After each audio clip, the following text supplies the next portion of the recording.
Today we are facing some of the greatest challenges of our lives, from our health to political unrest, the environment, financial uncertainty, and the nation's racial divide. Welcome to Bill Myers Inspires.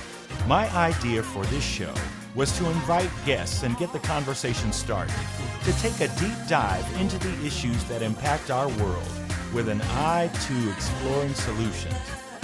And we encourage our listeners to look within themselves to take decisive action to make a positive difference.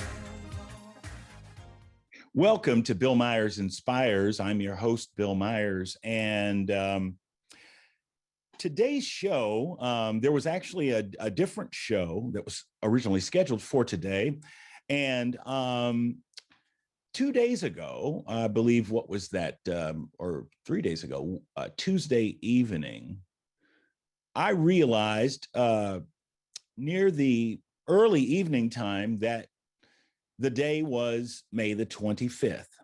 And immediately I thought, okay, of course, this is the 1 year date since the killing of George Floyd. And I thought to myself, I need to surely address this in some way, because it was that event that was probably the greatest inspiration for me starting Bill Myers Inspires, the podcast, and entering into the dialogue regarding social justice and racism in America.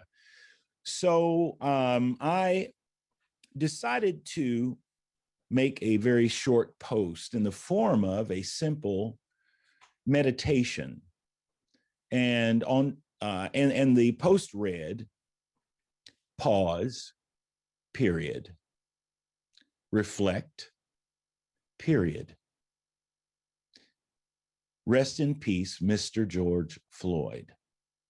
Pretty simple. I had also a photograph of George Floyd and his daughter as a picture that I offered up. And that was the extent of my intention, was to just take a moment and honor George Floyd. And little did I know what that would set off. And it was a series of comments that then came about as a result of that post, and a significant series of comments and a significant series of perspectives and points of view that were also being shared. And so I decided that the more urgent issue, as far as the show that was going to take place this Friday, was for me to switch gears and to create a show around that post, and to examine the various perspectives and thoughts that were revealed in that post. So anyway, that is the story of today and how this show came about. And the title of the show is Pause, period, reflect, period. George Floyd, 1 year later, with Dr. Winterbourne Harrison-Jones, who is my guest today. So as I stated, I posted a simple meditation a couple of days ago on Facebook, and the comments and debate that followed inspired me to examine these comments more carefully from my Facebook friends. And while looking at that, it also allowed me to ponder the question of where are we as individuals and a nation 1 year after George Floyd's murder. And so let me tell you about my guest today, who's going to join me in this exploration. My guest today is Dr. Winterbourne Harrison-Jones. He is the senior pastor at Witherspoon Presbyterian Church here in Indianapolis, Indiana. The Reverend Dr. Winterbourne Harrison-Jones is a scholar and author, ecclesial leader, and distinguished churchman of the lineage of Dr. William Augustus Jones, Dr. James Forbes, Dr. Mordecai Wyatt Johnson, the Reverend Marvin Chandler, and Dr. Howard Thurman. A fifth-generation minister, Dr. Harrison-Jones is widely sought after as a preacher, speaker, and workshop facilitator. Reverend Harrison-Jones is a graduate of the historic Fisk University in Nashville, Tennessee, where he earned his bachelor's degree in religious and philosophical studies. While at Fisk University, Reverend Harrison-Jones was mentored by the university's president and former United States Secretary of Energy, the Honorable Hazel R. and the dean of the historic Fisk Memorial Chapel, the Reverend Dr. Jason Richard Curry.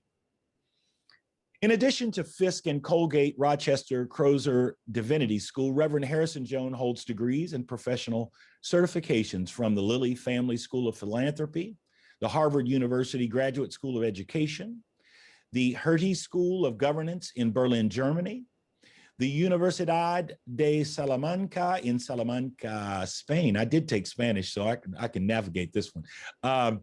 Reverend Harrison-Jones simultaneously matriculated in 2 national doctoral programs, earning the Doctor of Ministry from Colgate Rochester Crozer Divinity School, and is currently pursuing a PhD in urban education from Indiana University, Purdue University at Indianapolis. As a scholar, Reverend Harrison-Jones investigates how theological and homiletic resources within Christian traditions are valuable in interpreting and responding to such pressing public issues as economic deprivation, religious bigotry, racism, class inequity, and structural inequality. Please help me welcome my guest, and I'll take a breath, Dr. Winterbourne Harrison-Jones. Welcome today, Dr. It's so Jones. good to be here, Reverend Myers. And I will say that all of that just means we are good friends. Yeah, because for me to read all that, that's got to be some love in the room, man. Got to be. So, you know, as you were coming on, I sort of set the stage regarding this post and the evening of the 1-year date of George Floyd's murder. And I'm trying to come up with the right language because, as you and I discussed briefly the other day, it's hard to use a word like anniversary. Yes. Because anniversary denotes some degree of celebration or celebratory tone. And I do not think that it is something to be celebrated. In fact, it represents, you know, one of the more shameful moments in American history. So there we have it. So we start off with a simple post. As I describe it, a meditation from my heart, which was pause, reflect. I'm sorry, I'm having trouble with my pad. Pause, reflect, rest in peace, Mr. George Floyd. And so in order for us to get into this, and I'm not going to go very far, but the very first comment that came as a result of this post was the one that sort of tipped me in this direction to focus this show on this. And the comment was from a person, a Facebook friend. I suppose I don't have any shame, since these statements were made publicly, to go ahead and utilize the names because they obviously felt comfortable enough to publish these statements. So the very first comment I got read, "Career criminal who committed suicide." I looked up and it was from a gentleman named John Burnett. I then clicked on John Burnett and discovered that we are indeed Facebook friends. So this was not someone who was outside of my friend circle. And as I scrolled down the page, I discovered that John Burnett is a retired Indianapolis Police Department officer. And that really caught my attention for numerous reasons. And again, you know, and the audience has heard numerous times that I come from a law enforcement family. My father was on the Indianapolis Police Department for 54 years. My sister, youngest sister, is still serving on the Indianapolis Police Department, coming up on her 30th year.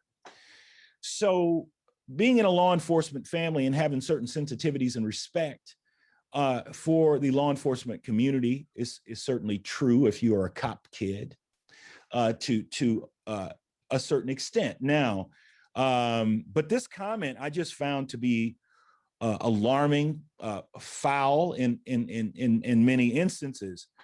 With all due respect, that we all have the right to say what we say, but I also do believe that we have a responsibility for the words that we say, and we must take responsibility for the statements when we open our mouths and decide to speak on something. So I generally make it a practice to take a pause before I respond to anything, so I can make a choice as to whether I should remain silent here.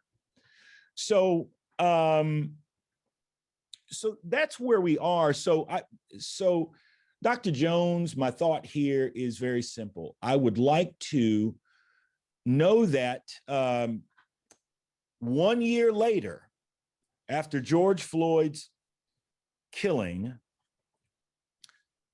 the Post rang true in a couple of ways, because to look at it 1 year later, we would be to suggest that where have we come a year later? So it's natural to know that these comments that just arrived are comments from 1 year later, which are clear indications of many different perspectives that still exist.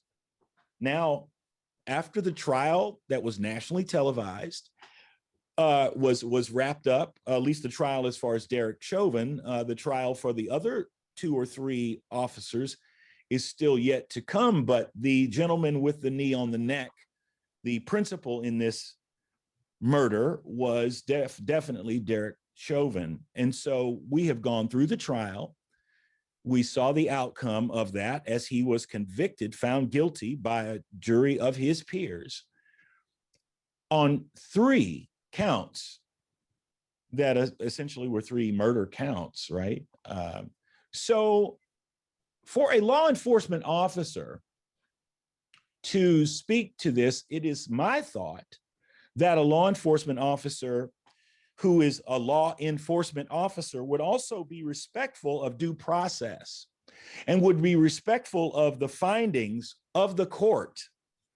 And so therefore, I would think not only in the judgment that is exercised in the street to arrest, detain an individual, and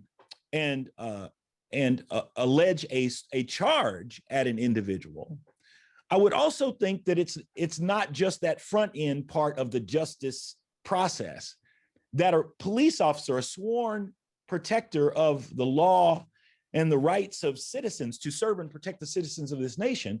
I don't think that it's just confined simply to, again, the detainment or arrest and then the charge being made. It also would seem to me that that officer also is obligated to stand by, right, the judgment of the court, because that's the other part of the system when that charge is contested in a courtroom, and the jury and the judge, they find this person guilty. For this person to be able to come out and say, you know, and create another narrative to suggest career criminal, and he committed suicide, it somehow implies very strongly that, you know, perhaps he was deserving of what he got. And again, there's a 9.5-minute video that, you know, shows us exactly why he was convicted of murder 3 times. I'm going to back up now and ask for your reflection that far. Maybe I'm off base in my assessment of what I think our obligations are, whether it be a law enforcement officer or somebody who's sworn to that level of service in our community. No, Billy, I think that you are exactly right. And I think that the comments that were made on your Facebook post and continue to be made are indicative of this 400-year-old cancer of inhumanity, hatred, racism, as it pertains to Indigenous peoples and Black and brown bodies. To suggest that this is a moment to celebrate, I find that we are in need of language to fully express what is happening in the hearts of a nation that continues to mourn and to grieve such heinous acts of inhumanity only different from those experienced in 1619 by the involvement of video cameras. But even in generations long ago, as we look at pictures of entire families and communities surrounding the lynching of Black and brown bodies, murder and mayhem, the utter and vehement, what do I want to say, disregard for Constitution, and as well as human life itself, have always been public spectacles in this nation. So to suggest that somehow George Floyd, though we mourn his death, is separate from this 400-year sojourn, is to make a fitting and yet unworthy assessment or timeline, if you will, as to where this cancer first began. This 400-year-old series of trauma and loss has always taken the breath out of the heart of the nation. Black men and women, indigenous peoples, and people of African descent and indigenous to these lands before they were discovered or bumped into by Columbus and his lost team of explorers, have always had to bear the burden of the perennial sin of white supremacy in the nation. So what we see in that video, which I must admit, Reverend Myers, that I have not had the ability to watch in its totality, we see again and again, just this time with a different date signature, the same kind of activity that has always happened throughout this nation, the same kind of disregard, such that your moral argument, which is, shouldn't one who takes oath be bound by that oath, is a moral argument, the same kind of moral arguments that Dr. King ushered to the nation, wherein he says the moral arc of the universe always bends towards justice. In this instance, that bending is slow, because we've seen this time and time again. It's the same moral predicament that caused Emmett Till to be murdered and body to be thrown in the Tallahassee River. It's the same moral predicament that caused us to rationalize the storming of the nation's capital, as the government officials who were voted in by American citizens now refuse to create a bipartisan committee to explore that same type of breach of oath. Again and again, we have this perennial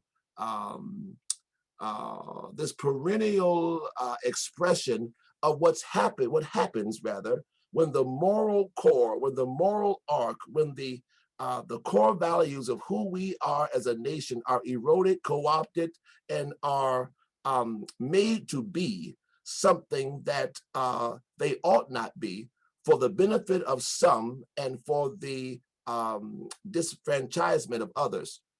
George Floyd's murder on public display, his 21st century lynching, which is what that was, is a chilling reminder that the soul of this nation is yet torn, that when it comes to racism, white supremacy, indifference, and the value of human life broadly, I don't really care if you put it white on white or black on black or brown on brown, the value of life and the fact that we now live in an age when even those who have sworn oaths, to your point, can at the same time in their minds, which is why Dr. King said that we are schizophrenic in our allegiance to flag and country, that at one time can be beholden to title, power, and uniform, while at the same time disvalue the same lives that they took an oath sworn to protect and to defend. This is the cancer of this age. And one calendar year later, we are no further in many ways than we were in 1619, 1964, 1968. And to try to find words, Reverend Myers, I am at a loss. It's just like to celebrate the birthday of Dr. King. I cannot separate that from the fact that he was murdered. To read the writings of Malcolm X is to remember likewise he was murdered.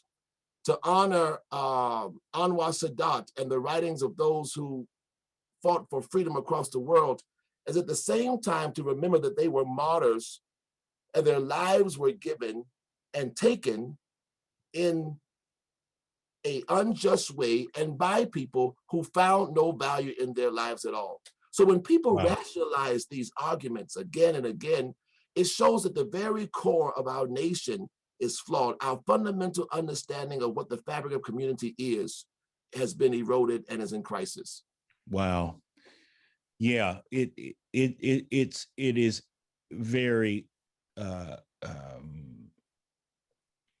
very evident that something is terribly wrong in the foundation of these processes and thought processes, and how we're able to hold these thoughts. We're going to take a break really at this time, and again today we are with my special guest, Dr. Winterbourne Harrison-Jones, and we're discussing pause, reflect, rest in peace. George Floyd was the post, the meditation that I offered, and that is the subject of today's show. You're looking and listening to Bill Myers Inspires right here on the Inspired Choices Network. We'll be right back in just a moment. Today, we are facing some of the greatest challenges of our lives, from our health to political unrest, the environment, financial uncertainty, and the nation's racial divide. Tune in every Friday at 3 p.m. Eastern Standard Time for Bill Myers Inspires, as he and his guests take a deep dive into the issues that impact our world with an eye to exploring solutions. Emmy Award-winning actor Bill Myers is an accomplished actor, jazz musician, filmmaker, writer, educator, and speaker. As a biracial man who's both black and white, Bill leverages his background, talents, and voice through creativity, compassion, and connection as activism for social justice to focus on uniting the divide and compelling change. Bill Myers Inspires encourages listeners to look within themselves and take decisive action to make a positive difference. For more information, visit his website, billmyersinspires.com, and sign in for the latest news and updates.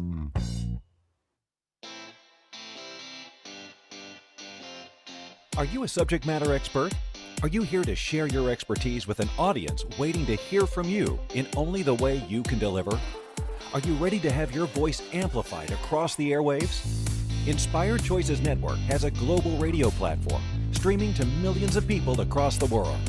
Professionally produced and supported by an accomplished team every step of the way, you can broadcast from anywhere in the world, knowing your voice matters, and we ensure it is delivered with ease and efficiency. Eager to hear your message, the world awaits. Contact us today to become an Inspired Choices Network radio host. Email become a host at inspiredchoicesnetwork.com.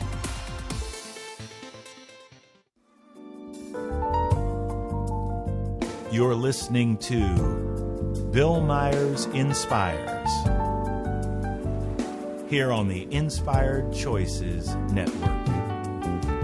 We're here every Friday at 3 p.m. Eastern Standard Time. Thank you for joining us. And now, let's get back to the conversation.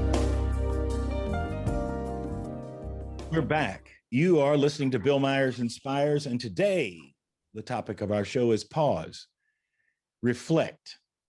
George Floyd, 1 year later, with my guest, Dr. Winterbourne Harrison-Jones. As we were just coming back to break, something just crossed my mind, and it was not only is a police officer, charged with upholding the law, it also, I believe, is an obligation to uphold the verdict part of it as well, and to respect that part of the process, because to me, it would seem disjointed to have a legal system where police can make the allegation, the prosecution part of it and the trial part of it takes place, and the policeman is out of kilter or imbalanced or dishonoring of what that outcome is. I don't know how you can respect one part of the law and not the other part of the law. And I don't know if your oath is just obligated to, just make allegations against people, but not honor the second part of that, the due process part of that.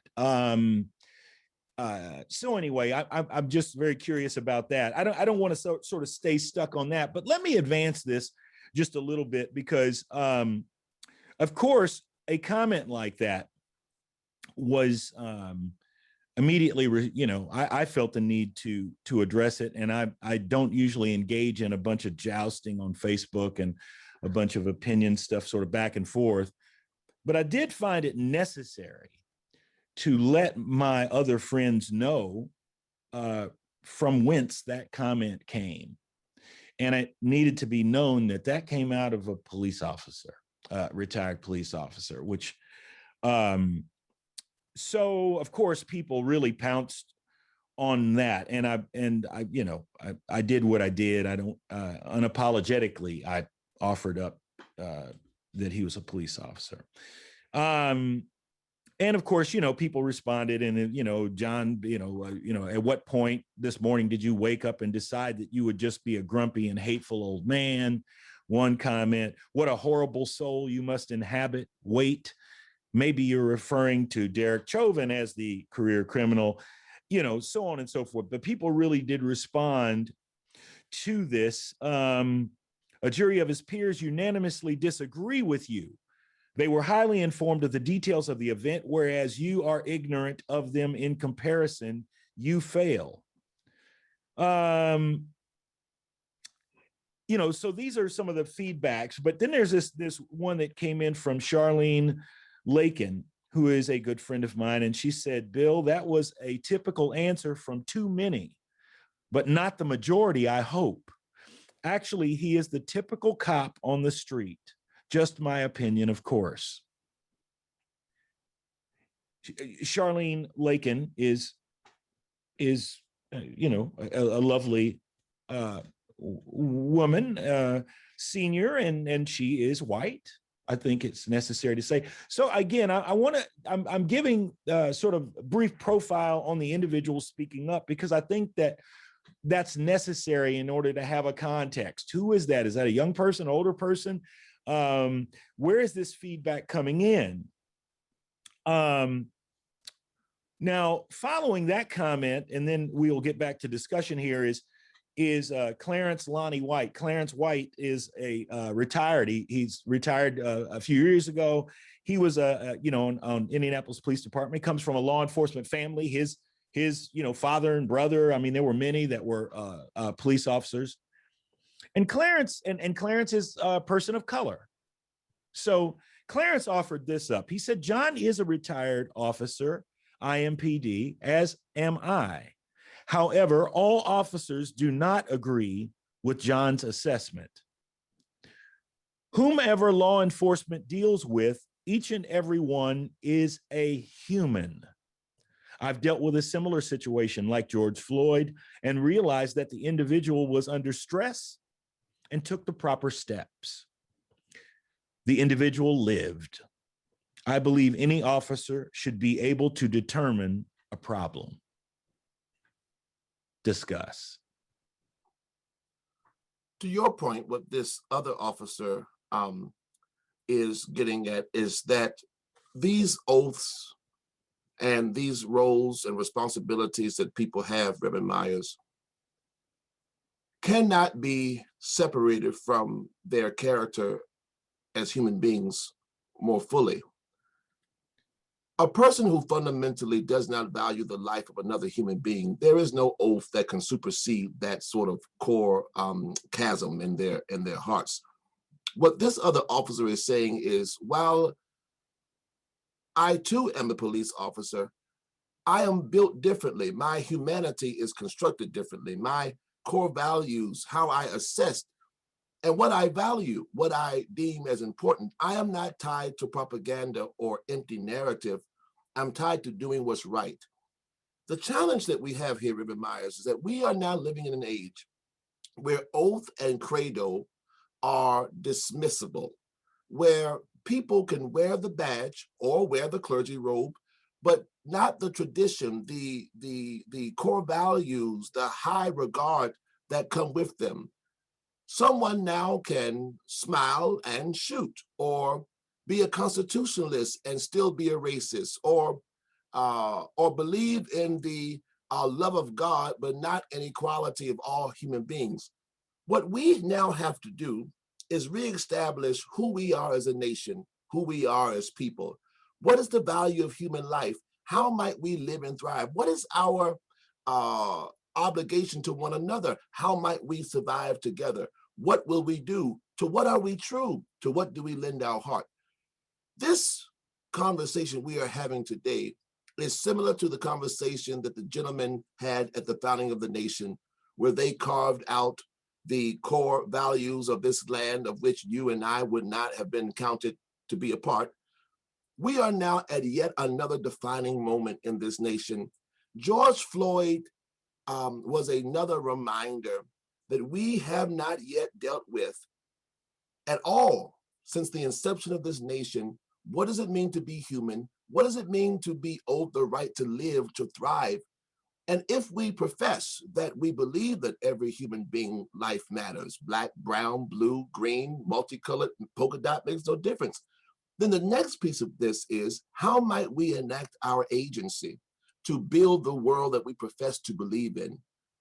A year later, many things have changed. I believe that the leadership of our nation is in a better place. I believe that the legal system has dealt a minor blow, though a fitting blow, a deserving blow, to this long cycle of acquittals with people who have continuously broke the law, violated life, and murdered Black and brown defenseless men and women. But what still is yet to be discussed or seen or yet to be experienced is, how does that show up in everyday interaction?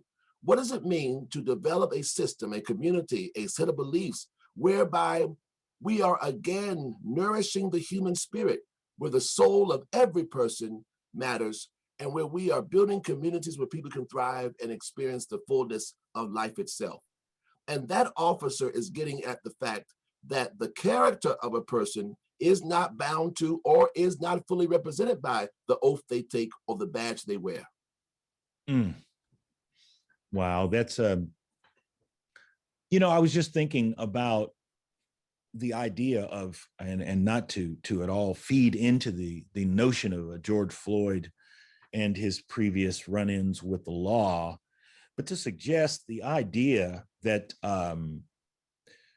this is something that has always disturbed me, and that is when an individual is found guilty and is convicted of a crime and does their bid, they go to prison and they do their time, how they should, their representation as far as being released should be, an opportunity to get it right the next time. But if we as individuals or as a society always look at a person and only remark or find, when we look at them on their worst day, you know what I mean? And that's all we do is constantly. So you will always be a convict. You will always be a criminal because you did a crime, and I just, that has always disturbed me, because again, they played by the rules from the standpoint that they were found guilty, did their time, and we need to take them from that point to the next point instead. And, and again, I'm sure this happens with a lot of people, but, where it's noticeable to me is, of course, the burden that is, forever present, the tattoo that happens, particularly with people of color. Once a criminal, always a criminal. Once an animal, always an animal. Once a da-da-da-da. Those just seem to be very convenient. And those labels throughout time can just roll off the tongue, because systematically what we're looking at are Black people that, and from a standpoint of a dehumanization, so we will find whatever justification, he's got big, big buggy eyes and can't be trusted. It's like, wait a minute, what do you mean by that? Now, this is somebody who's not even a criminal, but I've already criminalized him and characterized him in such a way that creates a negative. So now I'm just watching more carefully, because if he jaywalks, or he does anything, see, I told you. Does that make sense? I mean, I'm floating out there, but I'm really bothered by how we so easily today use situational ethics, because some of the biggest criminals that in recent history actually hold public office. And I say that wholeheartedly, because there is no way that they are, the closest to the Constitution and the protectors, and are engaged in activities that have nothing to do with serving the people, but a narrow group of people and a narrow agenda. And to me, there's nothing more criminal, because they're hijacking an entire society while we watch some drama in Washington, D.C. play out. I don't know.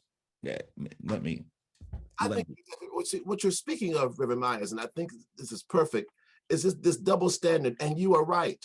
There is a huge chasm between what we saw in January at the Capitol and how the same individual who enacted those riots had responded to the cries for justice in the streets. This victimization, this cannibalization, this dehumanization is exactly the American predicament at this time. That again, we are now living in an age where those who have been sworn to protect the Constitution and the people of this nation act by the same ethics of guerrilla warfare, inhumanity, and indifference as they then project on those who are ultimately, in the words of, I forget who it was that said that protest is the voice of those who feel as though they are unheard. I don't know who said that, but I am poorly paraphrasing. But the idea is that through media, dogma, and a loss of a moral ethic, this double standard has prevailed.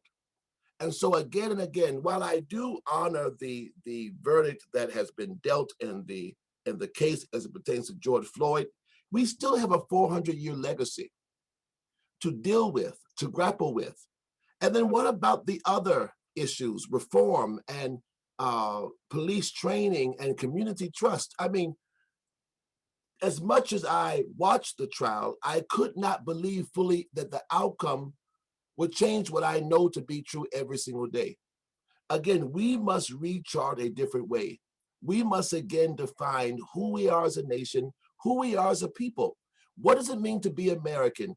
And to what are we loyal? And to what are we true? Mm-hmm. Absolutely. Absolutely.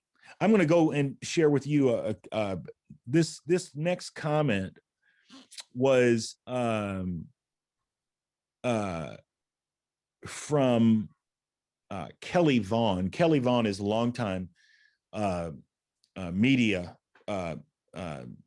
personality and producer and has been on radio and television for many, many years. Kelly says, even career criminals deserve a fair trial. By the way, you are welcome.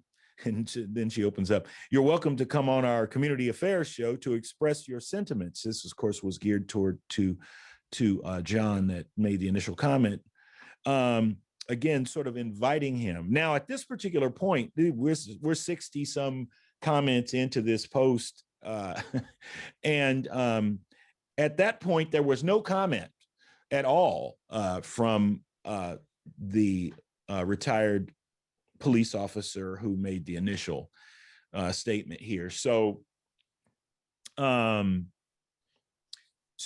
think that there is much to be said. There was Clarence White, who was the Black officer who had responded to John's comment a minute ago. Someone commented about his statement and said, and this is a Black gentleman who's a music producer. And he says, I like that sentiment. However, I would suggest that police abide by it also when dealing with different ethnicity. In other words, the idea of that humanity and that extension of assistance when someone is distressed and if it's a person of a different ethnicity. So he's zeroing in on the color card here. And Clarence responds back to him and said, Michael, I could be wrong, but I have the impression you paint all law enforcement officers as bad. Finding a group bad is not different than those individuals who find any group as a whole bad. All must stop painting with a broad brush. Police abide by it also when dealing with different ethnicities. So, all police, don't you? So he's sort of bringing that back. In other words, all policemen are not the same because we are human beings. And I think that that somewhere in there, it's unfortunate that we don't connect the role and the responsibility of a police officer. We don't connect it to, I guess a criteria is not necessary for you to be a decent or human being, which I think should be factored in to anybody who's going to be charged with protecting and serving people, or protecting the store in the middle of midnight. I mean, I think a prerequisite should have something to do with our humanity, one would think. So anyway, when we come back, we're going to take another break right now, and you are listening to Bill Myers Inspires, and today we're talking about pause, reflect, George Floyd 1 year later. We'll be back in just a moment. Today, we are facing some of the greatest challenges of our lives, from our health to political unrest, the environment, financial uncertainty, and the nation's racial divide. Tune in every Friday at 3 p.m. Eastern Standard Time for Bill Myers Inspires, as he and his guests take a deep dive into the issues that impact our world with an eye to exploring solutions. Emmy Award-winning actor Bill Myers is an accomplished actor, jazz musician, filmmaker, writer, educator, and speaker. As a biracial man who's both black and white, Bill leverages his background, talent, and voice through creativity, compassion, and connection as activism for social justice to focus on uniting the divide and compelling change. Bill Myers Inspires encourages listeners to look within themselves and take decisive action to make a positive difference. For more information, visit his website, billmyersinspires.com, and sign in for the latest news and updates.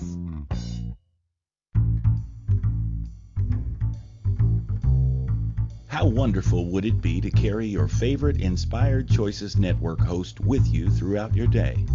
Well, now you can.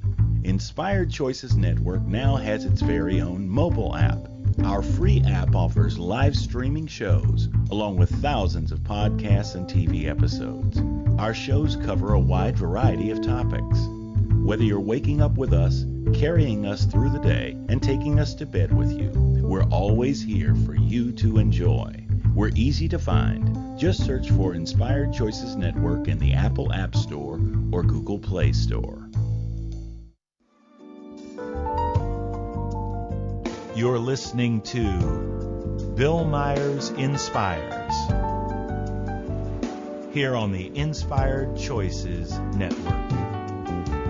We're here every Friday at 3 p.m. Eastern Standard Time.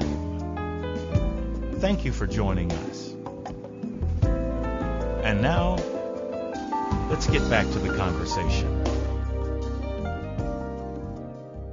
We are back, and you're listening to Bill Myers Inspires. I'm your host, Bill Myers, and today I'm here with my special guest, Dr. Winterbourne Harrison-Jones, pastor of Witherspoon Presbyterian Church in Indianapolis, Indiana. And we are discussing pause, reflect, George Floyd 1 year later. So, Dr. Jones, I'm going to invite you in now to have a go. I know I'm sort of randomly pulling some of the comments. Of course, there are many people who are really perturbed with the statements that were made, and then there were other people who, you know what I mean? So we have these various perspectives, but the ones that involve law enforcement officers were the most telling to me, and that created its own uprising, I believe, within my Facebook friends. And but I'm going to now let you come on in and reflect on what I had just shared, and I guess the notion is, now that we know that these posts represent sort of a sample, if you will, of where we are a year later. I think then what is necessary is what does all that mean, and what work have we still to do in order to get where we want to go? Equality, justice, humanity. In the Johannine text, if I may lift from the sacred for a moment, in Revelation, I believe it's chapter 25, I am not sure, but I do know that we find a writing from John at this point in his ministry being um, exiled to the island of Patmos because of his convictions. He writes these words. He says, "Then I saw a new heaven and a new earth, and the old heaven and the old earth were passed away." He then goes on to sort of give poetic alliteration to the vision that he received from God. But again, I draw us back, Reverend Myers, to this idea that we must now chart a new way. To salvage that which never worked, or to believe that we can reform a system that was intentionally built to be broken, or that in some way, if you add enough band-aids, you can cover the entire sore, or if you somehow add enough putty to a wall, that the fundamental material that it was made by will not continue to, made with rather, will not continue to seep through. The system is working exactly the way the system was designed to work. It is protecting the powerful, and it is marginalizing and victimizing those who it perceives to be of no value. The government officials today who blocked the bipartisan commission to investigate the assault on the United States Capitol took an oath to protect the Constitution. We keep making moral arguments suggesting that they're not doing their job. I would argue that they are doing the exact job that they took an oath to do, because it's about how they interpret the Constitution. It very well may be that same version that talked about we as African Americans being 3/5 of a person. It may be the same version that gave credence and gave legal aid to those who could take the life of others without being tried. See, all of these amendments suggest that the original document was flawed, so we had to continue to amend. What we now need to do is to cease amending and go to the source. The system is broken. We must now construct a new vision. And that is what I am hopeful of as a faith leader now a year later. But it's the same vision that my forefathers and foremothers, and yours too, Billy, were faithful of, that we in a new way can pick up the shard pieces of our moral rags, that we can dust ourselves off, and that we may be able to lift again some banner of decency and honor. Langston Hughes has a piece, if I may take liberty, Reverend Myers, and Sure. I may misquote it. I believe I know it by heart. I jotted down a few of the words, but it's called "I Dream a World."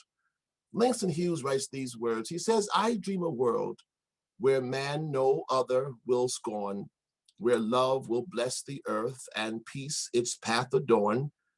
I dream a world where all will know sweet freedom's way, where greed no longer saps the soul, nor arrogant blights our way. A world I dream where black or white, whatever race you be, will share the bounties of the earth and every man is free, where wretchedness will hang its head and joy like a pearl attends the needs of all mankind. Of such I dream my world." This is what is needed now: a new prophetic vision, a new language, a new way of being, a new ideal, a new way. And it's going to come from people like you, Reverend Myers, who convene these kind of conversations. Thankful to the network, but thankful to you who continue to help the nation and your listeners carve out some sort of moral clarity. Week after week, I follow your work, and you have had tremendous speakers. Actually, I would argue an array of talented leaders, unlike many platforms, both large and small. But your commitment to the moral authority of brotherhood and sisterhood, the fabric of community, is what I've always appreciated. That's what we must do now. We must now take whatever ravishing shards of our broken humanity and weld a new sword by which we can go into battle and create something more prosperous. Well, I thank you for that. I thank you for offering up that piece. You said Langston Hughes. I want to make sure. And Dream a world. Okay. I definitely want to have a copy of that. That is beautiful and quite powerful. So And I thank you for acknowledgement of the work that I have tried to do every week. So it's nice to know that it is landed and someone can see it for what it is. I want to have one more stab at this because it's really interesting. This particular comment came in yesterday evening, and this is from a younger African-American officer, meaning he's not retired. He's, been on probably, between 5-10 years or whatever. His name is Ethan Edward. And so I just want to offer what he says here and get a reflection on that, because I think that there's something between the older guys and the younger guys, but this is an African-American gentleman. Why is he hateful for holding a Black man responsible for his actions? He didn't say he agreed with the officer's decision to place a knee on George Floyd's neck. He was merely saying George was a criminal, high on drugs. We need to hold our Black men responsible for their actions to have change, point blank, period. Now, this is from a Black police officer who is suggesting that, that John, the original retired white officer, that his comments were not hateful and is finding some agreement with the perspective that John was holding, and his point being we need to hold our Black men responsible for their actions. I don't know what actions happened once he had a knee on his neck. I watched 9 minutes and I didn't really see much of a fight. So anyway. The challenge that the reality that all assailants are not of the opposite race. Again, this sort of apologetic sort of rationalization, there is nothing that justified the murder of George Floyd. Not what some would have suggested, the counterfeit bill, the initial call. Nothing that transpired that day warranted the public murder of another human being at the hands of another human being. It did not have to end that way. Any argument that tries to in any way to rationalize this outcome is flawed. It's flawed by nature, it's flawed ethically, it's flawed morally. Certainly we do have to hold each of us accountable, whether you're Black or white. But accountability is held within context where there is not an unusual abuse of power. There is nothing Mr. Floyd could have done to alleviate outside of crying as he did and calling for his mother. What the officer did that day was to take ultimate power of God into his hands, to steal the life, to rob the world of a life, to steal a father, a son, a lover, a man, a community member, who, yes, may have had his challenges, but do those challenges devalue his life to the extent that he should die on the pavement with someone else's knee on his neck? And that answer is no. And anyone who tries to make a moral or a justifiable argument counter to that may be just as cancerous as the officer at the center of this trial and his comrades as well. See, the system is flawed. The cancer has pervaded our minds such that we can even begin to forge some sort of justifiable argument in defense of this activity. A year later, we pause and we reflect, but we are also reminded that we have many more years to go. And until we fix this problem, reform it, hold our officers, community members, and government officials accountable, and likewise rebuild our moral center as a nation, then we will be here many more 1 years into the future. Yeah, it's something, I'm grateful to have you here, Dr. Jones, joining me in this important conversation. We're going to get out of here right now. You've been listening to Bill Myers Inspires. Thank you, and we'll see you next week. Thank you for spending your afternoon right here with us at Bill Myers Inspires. Remember, we're here every Friday at 3 p.m. Eastern Standard Time on the Inspired Choices Network. Remember to take time this week to take a breath and look within yourself and figure out how you can make a positive difference in this world. Spread the word, and we'll see you here next Friday. Have a wonderful week.